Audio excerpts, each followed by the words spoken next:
Right, we'll get going. Yeah, well, So we're here in D Pallas Bar in Nenagh with Tipperary's newest professional darts player, Stephen Rosney. Stephen, nice to meet you, Paul. great to have you. First of all, congratulations. We're less than a week out since you secured your tour card over in England. First of all, unbelievable buzz, I'd imagine. Yeah, something I didn't expect really to happen, to be quite honest with you. Yeah, I just went over, just said to myself, go over, throw your darts, see how they go. If they go, they go. If they don't, they don't. Still so much other darts on apart from that, but it's a dream come true. Literally is a dream come true. Haven't really had time to let it sink in yet. It's still a bit surreal, knowing that I'll be going up again the best in the world now for the next 2 years at least. But it's an absolute dream come true, and I can't really wait to get started on the Pro Tour. Yeah, and like since last week when Q-School started, let's say Monday of last week, you've got unbelievable support. Just keeping an eye online, and there's an awful lot of people in your corner here in Nenagh. Yeah, 100%. Even all down through the years, I'm playing now about 13 years, give or take, and through everything I've ever done, whether it be Q-School, whether it be development tours, whether it be WDFs or INDOs or whatever, the support I've got off the family, friends, the town in Nenagh itself, everyone does back you. There's a lot of people that support me, that have thrown money at me different times, and like when I go on Facebook there after Sunday and just see the massive amounts of posts up and people congratulating me and the messages I was getting, it's overwhelming. Like, and to be fair, it's a lot of that is what gets you through things like Q-School, is knowing that you have that support behind you. It's very, very important. For people that maybe aren't aware, Q-School is how you qualify for your tour card. There's 400 odd people there. There's only 13 tour cards that you can secure. So you were over there 2 years ago or 3 years ago, maybe. 3 years, yeah. Did you learn anything from that experience that you were able to take, or I'd imagine that was kind of helpful, the fact that you'd been there before? Yeah, 100%. Yeah, 3 years ago, I was over there. Dylan Seven got his card that time, and my goal that time was just really to get to stage 2. I knew at the time I probably wasn't playing consistently enough to get my tour card, but I wanted to be there for the whole week, play the whole week at Q-School, get the experience, come up against players who were just off the tour, new players who were going to get the tour card, and just see where I kind of fitted in. And yeah, it was really tough. Stage 2 especially, like I think I played the Thursday, Friday, Saturday, and I'm pretty sure I lost in last leg deciders nearly every day. And it was a real eye-opener for me to kind of showed me the standard that I needed to get to, that these lads just had that edge that I probably was lacking at that time. And now they're rolling on 3 years, and I always said to myself after that one, the next time I do it, I'm going to try to do it properly, and I really want to give it a rattle and go for my tour card, not just turn up and see what it's like. Yeah. So yeah, it's all worked out, thank God, this time. Yeah. And is that why maybe you didn't go the year after or the year after that? It took you 3 years before you thought, yeah, do you know what, I'm going to go over and have another go. Yeah, I think so. Had a big part got to do with it. As well as that, I was doing a lot of the Irish rankings and stuff like that, and I was starting to go really well in them. Finished number 1 at the end of the rankings last year, and was made Irish captain, and knew I had the World Cup coming up in South Korea. And I kind of knew at Q-School last year, if I had gone and got me tour card and stuff like that, then I would have had to pass up the opportunity of going to South Korea and captaining the country in a World Cup. So I kind of weighed up the two options, and I said South Korea is kind of a once in a lifetime opportunity. So yeah.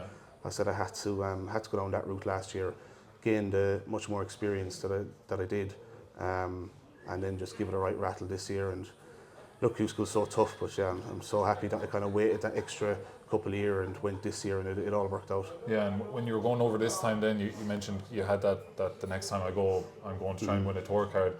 There's a lot of pressure with that as well, and Q-School, as I mentioned, 400 odd people, only 13 cards up for grabs. It is a lot of pressure. Like, it's how would you could you feel that when you're over there? I could feel it in maybe stage 2, in the latter part, but like I always say, it's a great saying. I always get killed for it. Those pressures for tires. Do you know what I mean? It's you got to. There is a bit of it, but like at the first stage, like because there's 3 days of it. When I lost early on the first day of stage 1, I knew it's 2 more days. So you try to relax yourself, and you can still do it in the next 2 days. You get through in the second day. You play stage 2, starts on the Thursday. If Thursday doesn't go well, there's 3 more days. Yeah. So that kind of does ease a little bit of pressure off you. But when you're right in the mix on the last day, and a result, if it goes wrong, you're done. If it goes right, you could be in.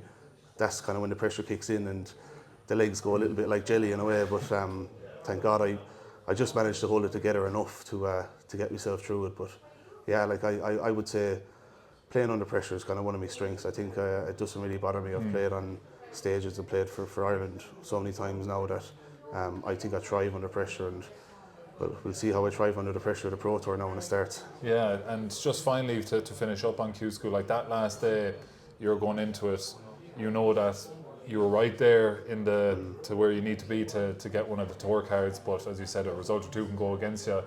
I think you won 3 games on the final day, and that third game you survived some match starts, you ended up winning it.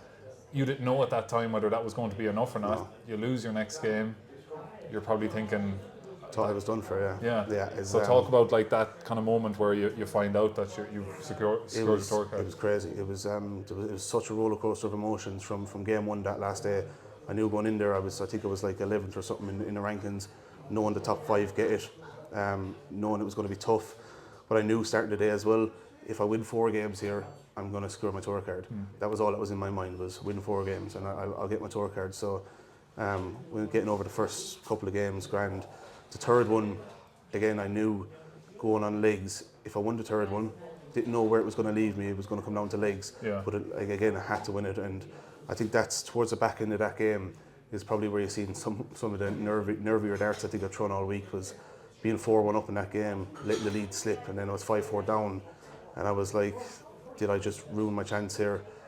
But thank God, I held it together, went to the last leg, and I missed a couple of darts, and then he missed a couple of darts, thankfully. But I've always said it in Q-School, like, I don't think anybody nearly gets their card without getting a little bit of luck somewhere along the way. I think the other 2 Irish guys were the same as me as well. I think Shane McGurk missed or survived 2 match darts, I think, against Ted Evans as well earlier in his thing. I know Niall Cullen, I think, was 5-0 down in one of his games and came back to win 6-5. So like, you need a little bit of luck, I think, in Q-School to get your card.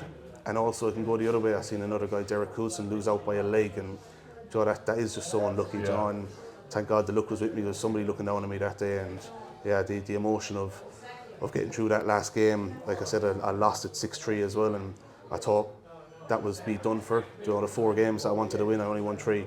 Thought I was done for, and that emotion of being so distraught in that moment. And then 20 seconds later, some guy comes over with his phone, and all of a sudden he goes, "No, you're gone dark green, you have your tour card." It was the mixture of emotions in that 20 seconds is something that will, I think, live with me forever. It was crazy, absolutely crazy. But yeah, just overwhelmed really with it, and yeah, that feeling at the end, and people come over congratulating you and everything, it'll definitely stay with me forever. Yeah, no, it's a brilliant story and so much to look forward to now. And you mentioned like it's a kind of a dream come true. It's kind of life changing as well. Like you're working here in the town in Nenagh. You're going to have to balance that now. Like, do you go full time with the darts, or do you try and balance, or how do you kind of plan that going forward now? Yeah, so the plan going forward now is, like, I always kind of said it, if it did happen that I got a tour card, I think as a new tour card holder, it's good to have that stability and that security behind your job anyway. My job, I work in Tesco, and they said they're going to support me and they're going to accommodate me, so it's very good to have that. Like, if I didn't, I probably would have to leave, but because they're going to help me out and stuff, it's going to make it a lot easier for me to juggle the both worlds. But yeah, look, it is life changing. I'm hoping it's going to be life changing. I'm hoping it's not just for the 2 years that I have my card. I'm hoping it's obviously going to jug one a lot longer than that. And yeah, we'll see how the first period of Pro Tours and stuff go. You know, the life of the Pro Tour. And it's gonna be hard. It's gonna be tough, but life is going to change an awful lot now in the next coming couple of years. Yeah, and people who maybe see the darts on TV, it's kind of glitz and glam on the big stage events, but the life on Pro Tour can be different. You're over in Milton Keynes, Leicester, Hildesheim in Germany, on these floor events that are behind closed doors, a lot of travelling and things like that. So you're friendly with Dylan Slevin, who was on the Pro Tour the last couple of years. Have you spoken to him maybe about some tips and tricks of how to kind of survive that lifestyle? Yeah, so it is going to be very, very busy. I said it last year, I was in an awful lot of airports, and this year now it's going to be even twice as much, if not 3 times as much. You touched on Germany and Netherlands and England and everything, but it's going to be difficult. I have spoken to Dylan, spoke to him today actually, and just kind of, it's new to me, and he's been there for 3 years, so I wanted to get some tips on the tour and with different things, not just darts related and stuff. And I learned a lot from talking to him today. I knew a lot more stuff after talking to him that I knew beforehand. So like it's nice to have someone that you're friendly with like that I can kind of touch base with if I need to kind of know something that I think he might know. Like, he's been there and he's done it for the last 3 years, and I'm only new to it. So yeah, it's nice to have him that I can contact, whenever I kind of want. Yeah, and I think you might be maybe one of the, there's 128 PDC professionals in the world. You're one of them. I'd probably argue you're maybe one of the only ones who doesn't have a dartboard at home. So tell us a bit about that. You don't have a dartboard at home. Yeah, just part of my mentality over the last number of years is I have an awful belief in over practicing and stuff, and people might just think that's a load of codswallop up or whatever, but I do think there's a factor in over practicing. Before, when I used to practice an awful lot, I feel like my game is only going down because you're not really doing anything, you're just throwing at the board, and you're not exactly trying anything new. I think competitive practice is the best practice you're going to get, so that's why over the last couple of years I've tried to play a lot more competitions. So I come up to my local pub here in the Palace, and I come up here maybe once or twice a week and I'll throw a few darts to keep my arm in, but then every weekend nearly I'm away playing competition. And you're playing against some of the best players around Ireland or wherever you may be, and by playing that competition, that's what's kept my game and improved my game. So I mean, if it's not broken, don't try fix it, I suppose. That's the way I'm looking at it kind of at the minute, but now that I'm on the Pro Tour, things might have to change slightly, but we'll see. So Jamie might be sick of you coming up here. He might have to get a couple of new boards or something. Yeah, we'll have to have a chat with him. Like, we'll see.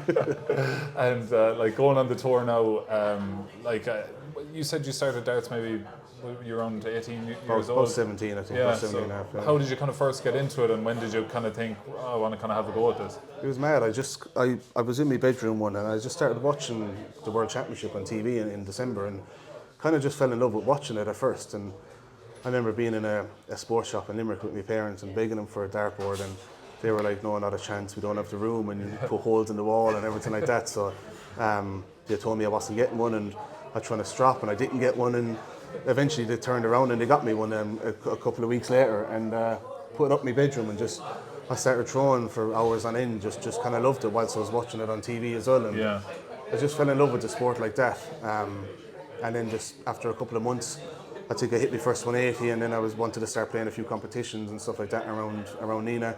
There was a singles league in Nenagh being ran by Pádraig Shanahan at the time, who I'm really good friends with. And I really wanted to start playing that, but it was at the same time as my leaving cert. So as you can imagine, Mammy was kind of, no, you're not doing that kind of thing. So I begged, and I remember it was week 2, and I'll never forget the quote she said to me. She goes, Steve, if you want to do it, just go do it. Do you know what I mean? Because you're going to do what you want anyway. And I remember just going, all right, thanks, see you later, kind of thing. And I left, and I went to the pub that night, played the singles league, and ever since that, I just started playing competitions all around, started going further afield, started getting better, and here we are, 13 years later, and we're on the Pro Tour. It's crazy. It's mental to even think about it. It's unreal, and you're obviously a fan of darts. Is there anyone maybe you wouldn't mind getting drawn against in a Pro Tour, just to say, geez, I can't wait to play this fella? To be fair, any of them. I don't.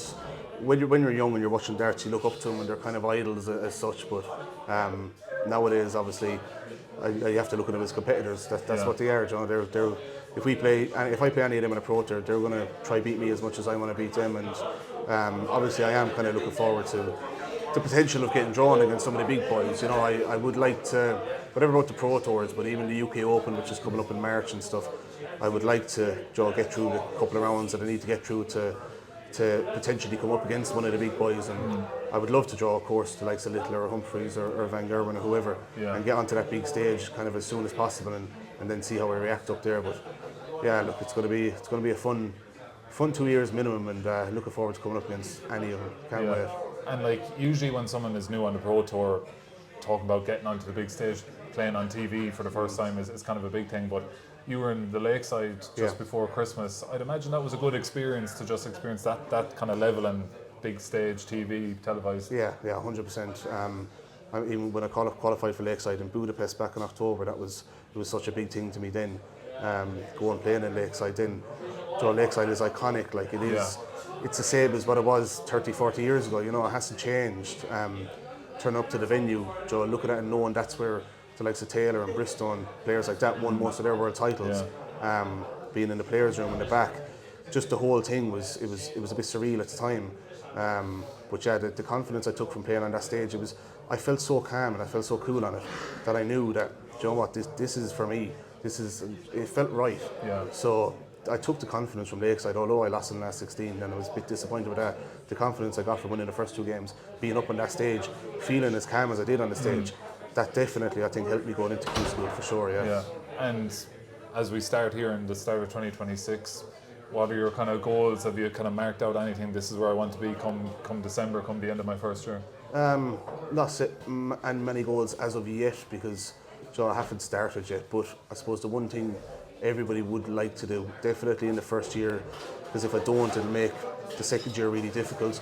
But I would love to make Ali Pally at the end of the year. I think that's going to be my number one goal this year.